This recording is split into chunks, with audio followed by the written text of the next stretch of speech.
Hello friends, कैसे हैं आप सभी लोग। स्वागत है आप सभी का हमारे यूट्यूब चैनल इंग्लिश लिटरेचर 247 में। This is Anif and today I am going to discuss some very important questions related to sentence improvement. तो ये जो क्वेश्चंस हमारे होंगे सेंटेंस इंप्रूवमेंट के होंगे। Before starting the video I would like to tell you, if you want PDF of these questions you can join our Telegram channel और वहाँ से आप इन क्वेश्चंस की पीडीएफ को प्राप्त कर सकते हैं। तो चलिए हम शुरू करते हैं अपने आज की इस वीडियो को। हमारा फर्स्ट क्वेश्चन है, if I will get an opportunity I shall attend the seminar. ये कहना चाहते हैं कि अगर मुझे अपॉर्चुनिटी मिलेगी तो मैं सेमिनार को अटेंड करूँगा। अब ध्यान रखेंगे, जब भी हमें इफ़ का प्रयोग करना होता है तो इफ़ के जस्ट बाद वाला जो भी सेंटेंस होता है वो सिंपल प्रेजेंट में होता है। जैसे कि यहाँ पे जो सेंटेंस यूज़ किया गया ये सिंपल प्रेजेंट में होगा और जो दूसरा सेंटेंस होता है वो सिंपल फ्यूचर में होता है। तो इफ़ के बाद में विल को हम हटा देंगे तो क्या हो जाएगा, इफ़ आई गेट, यानी कि बी आपका सही आंसर है। और ये जो कंडीशन है ये केवल इफ़ के साथ ही नहीं होता है, बल्कि इफ़ है, until, unless, till, in case, provided, इन सभी के साथ ये कंडीशन होती है। इन सभी के साथ क्या होता है कि जस्ट बाद वाला सेंटेंस सिंपल प्रेजेंट में होता है और दूसरा सेंटेंस सिंपल फ्यूचर में होता है। Next question is 27। She insisted on she was innocent. देखिए, जब भी हमें इंसिस्ट का प्रयोग करना होता है तो इंसिस्ट के बाद हमेशा ऑन का प्रयोग किया जाता है, लेकिन उसके बाद में या तो हम प्रोनाउन यूज़ करते हैं तो ऑब्जेक्टिव केस यूज़ करते हैं, और अगर वर्ब यूज़ करते हैं तो आईएनजी फॉर्म में होता है। यहाँ पे प्रोनाउन यूज़ किया गया है शी, तो ये सही होगा नहीं, तो हम क्या यूज़ करेंगे, इसका जो सही ऑप्शन होगा वो सी होगा। यानी कि she insisted that she was innocent, उसने इस चीज़ पर जोर दिया कि वो इनोसेंट है, तो यह सही आंसर क्या हो जाएगा, सी हो जाएगा। Next question is 28। You must endure what you can not cure. ये कहना चाहते हैं इंड्योर की मीन्स होती है सहन करना, टॉलरेट करना। तो उस चीज़ को आपको टॉलरेट करना होगा जिस चीज़ को आप क्योर नहीं कर सकते हो, अच्छा नहीं कर सकते हो। तो ये जो सेंटेंस हमारा है ये बिल्कुल करेक्ट है, इसमें किसी प्रकार की कोई मिस्टेक नहीं है, ये is the right answer. Next question is 29। और 29 है, both the teams played the game Fairlie. Fairlie जो होता है और रादर होते हैं, दो वर्ड होते हैं, दोनों की माने अधिक होता है।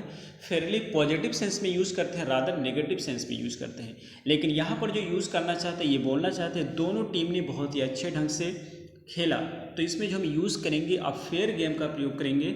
और आप फेयर की मीनिंग होती है, यहाँ पे फेयर जो होता है, फेयर की कई सारी मीनिंग होती हैं, लेकिन यहाँ पे जो फेयर ये कहना चाहते हैं उसके माने जस्टिस होता है या इंसाफ होता है, या सही ढंग से होता है।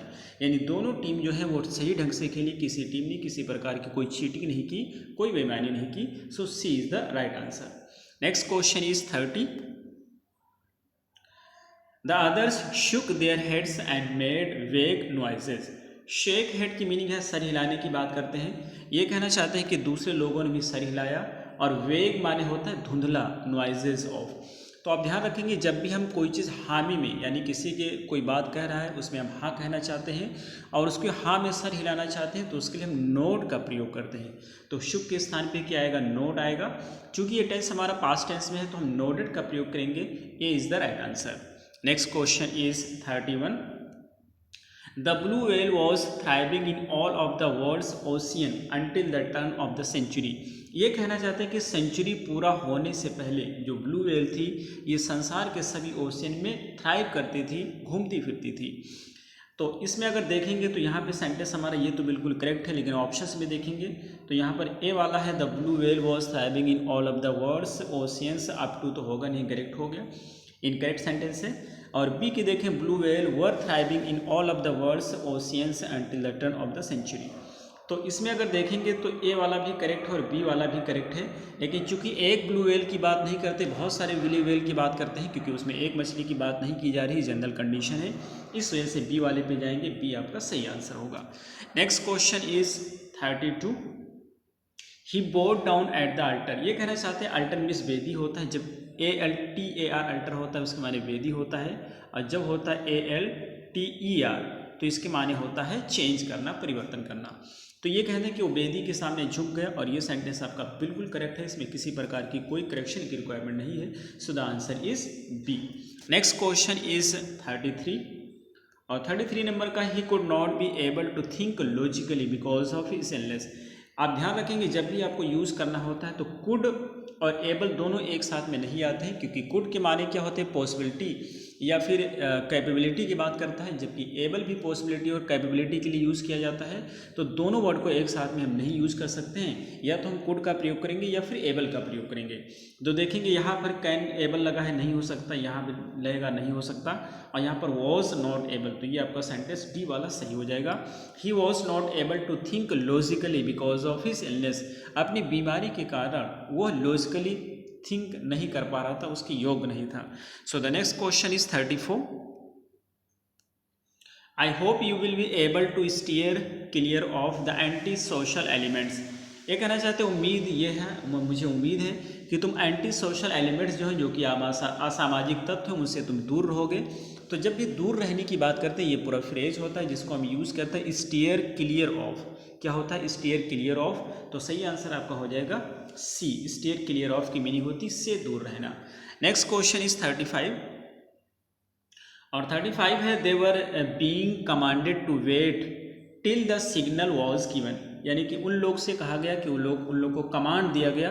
तो जब उन लोग को कमांड दिया गया तो सेंटेंस पैसे में बना रहे, बीइंग की कोई ज़रूरत ही नहीं है, इस वजह से सेंटेंस हो जाएगा, इसका बनेगा आपका ए, यानी कि दे वर कमांडेड, उनको कमांड दिया गया, टू वेट, कि वेट करें, until the signal was given, जब तक कि सिग्नल नहीं दिया जाता है उन लोग को कमांड दिया गया कि वो लोग इंतज़ार करेंगे।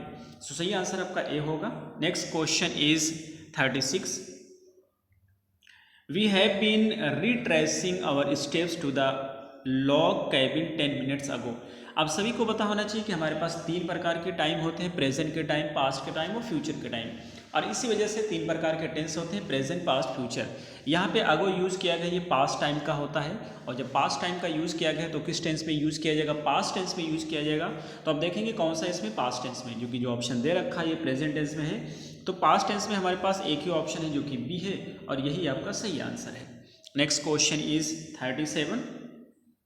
John decided to go to the advocate general to clear his name of accusation.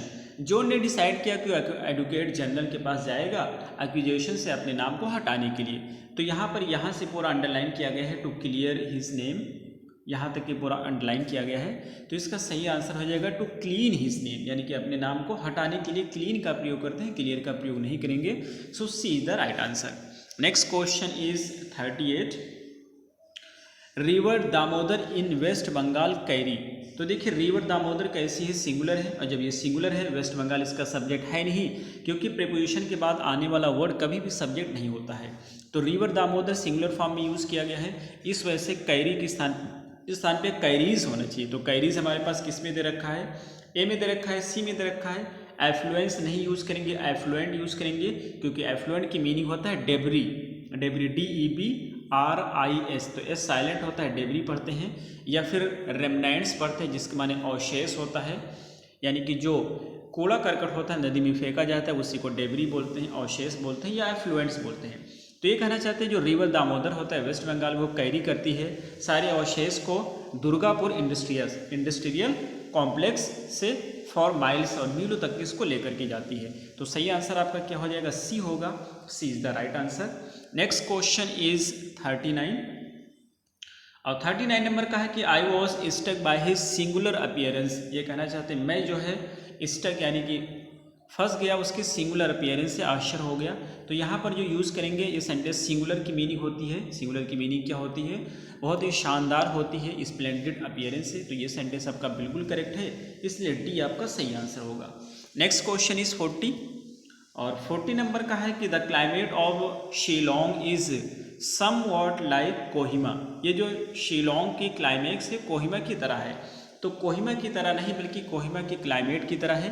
और जब कोहिमा की क्लाइमेट की बात करेंगे तो क्लाइमेट का यहाँ पे रिपीटिशन हो जाएगा, उसी रिपीटिशन से बचने के लिए अपॉस्ट्रोफी एस का प्रयोग करेंगे, तो ए आपका सही आंसर होगा। Next question is 41। He learn the lesson with great care. उसने लेसन को बहुत ही सावधानी से सीखा, और जब सावधानी से सीखते हैं तो उसके लिए हम एडवर्ब का यूज़ करेंगे केयरफुली। सो बी आपका सही आंसर हो जाएगा।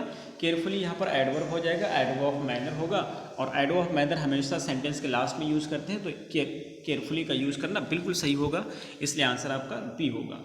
Next question is 42। He insisted to go. अगर हमें इंसिस्ट के बाद में कोई प्रीपोजिशन यूज़ करना है तो हम क्या यूज़ करते हैं? ऑन का प्रयोग करते हैं। तो चूंकि यहाँ पे अपॉन लगा है तो ये हो नहीं सकता है, और अग्रीड का कोई ज़रूरत नहीं है क्योंकि इंसिस्ट का हमें प्रयोग करना है, तो सही सेंटेंस बनेगा he insisted that he should go, तो सही आंसर क्या हो जाएगा, इसका बी हो जाएगा। लेकिन यदि आप एग्री का यहाँ पर प्रयोग करते हैं, he agreed to go with me, तो एग्री भी सही हो जाएगा। तो पहली चॉइस आपका बी वाला होगा, और यदि बी यहाँ पे सूटेबल नहीं होता तो ए वाले पर भी आप जा सकते थे। नेक्स्ट क्वेश्चन इज 43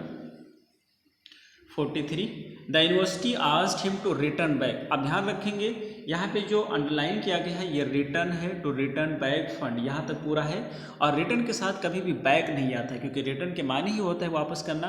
तो बैक यहाँ पे हटा देंगे तो क्या बचेगा, टू रिटर्न द फंड, यानी कि बी आपका सही आंसर हो जाएगा। Next question is 44 the hawk said that the pigeon and doves are meat birds. देखिए मीट जो होता है इसके माने मांस होता है, तो मांस बर्ड नहीं है वो। वीक माने कमज़ोर होता है, और मीक माने हम्बल होता है या विनम्र होता है। मीट मीन्स मिलना होता है, तो ये कहना चाहते हैं वो क्या है, हम्बल बर्ड्स हैं, इसलिए सही आंसर इसका हो जाएगा मीक। मीक बहुत ही अच्छा वर्ड है जिसके माने हम्बल होता है, डोसाइल या यूज़ करते हैं, तो सही आंसर बी होगा। Next question is 45 the two thieves distributed the लूट बिटवीन देम। जो दो थीव्स थे उन्होंने क्या किया, लूट को अपने बीच में डिस्ट्रीब्यूट किया, तो इसका सही आंसर क्या हुआ। अब देखो टू थीव्स की बात करते हैं तो वहाँ पर बिटवीन का ही प्रयोग किया जाएगा, तो सही आंसर क्या हो जाएगा, आपका हो जाएगा A, no improvement. Next question is 45। अच्छा 45 जो क्वेश्चन आपका है 245 नाम से, तो ठीक है एक देख लेंगे। 45 फिर से है, he is known by others. तो जब भी हम नोन का प्रयोग करते हैं, नोन को पैसिव में जब भी बनाते हैं तो इसके बाद बाय का प्रयोग नहीं किया जाता है, टू का प्रयोग करते हैं, तो सही आंसर अब क्या होगा, डी होगा। अच्छा यहाँ पे अमंग का भी प्रयोग कर सकते हो, he is known among others, यानी कि लोगों के बीच में वो जाना जाता है या लोगों के द्वारा वो जाना जाता है, तो दोनों आंसर यहाँ पे सही हो जाएंगे, सी वाला और डी वाला दोनों सही होंगे। Next question is 47। अच्छा तो 46 यहाँ पे हटा दिया गया है, यानी कि उसमें सीक्वेंस में थोड़ी मिस्टेक है। नेक्स्ट है 47 है the Kingfisher is a bird founded. तो फाउंड के मतलब होता है इस्टेब्लिश करना, फाउंडेड की मीनिंग क्या हो जाएगा, इस्टेब्लिश करना, जबकि फाइंड का सेकंड फॉर्म फाउंड होता है जिसके मतलब होता है पाया जाता है। तो जो किंगफिशर बर्ड होती है ये मोस्टली कहाँ पर पाई जाती है, तो ये फाउंड यूज़ करेंगे, फाउंडेड नहीं यूज़ करेंगे। और फाउंड अगर देखेंगे तो कहाँ पे यूज़ किया गया है, डी वाले ऑप्शन में। और उसके बाद में मोस्टली होना चाहिए, मोस्ट नहीं होगा, तो मोस्टली कहाँ पे पाई जाती है, ईस्टर्न हेमिस्फीयर में पाई जाती है, इस वजह से सही आंसर डी हो जाएगा। The Kingfisher is a bird found mostly in the eastern hemisphere, सही आंसर इसका क्या होगा, डी होगा। Next question is 48 mister Bharat was a professor whom all students respected। ये कहना चाहते हैं कि मिस्टर भारत एक प्रोफेसर है जो कि जिनकी सारे स्टूडेंट रिस्पेक्ट करते हैं, तो रिस्पेक्टेड ये भी सेंटेंस आपका बिल्कुल करेक्ट है, लेकिन लुक्ड अप टू का प्रयोग करेंगे तो इसके माने भी इज्जत करना, सम्मान देना, तो इसका डी भी सही हो जाएगा और ए भी सही हो जाएगा, दोनों ऑप्शन करेक्ट हैं। ये सारे क्वेश्चन प्रीवियस ईयर के हैं, तो ये देखिए मिस्टेक्स हैं तो इसको आप ध्यान रखेंगे, नेक्स्ट टाइम आएंगे तो इसको ध्यान रखेंगे।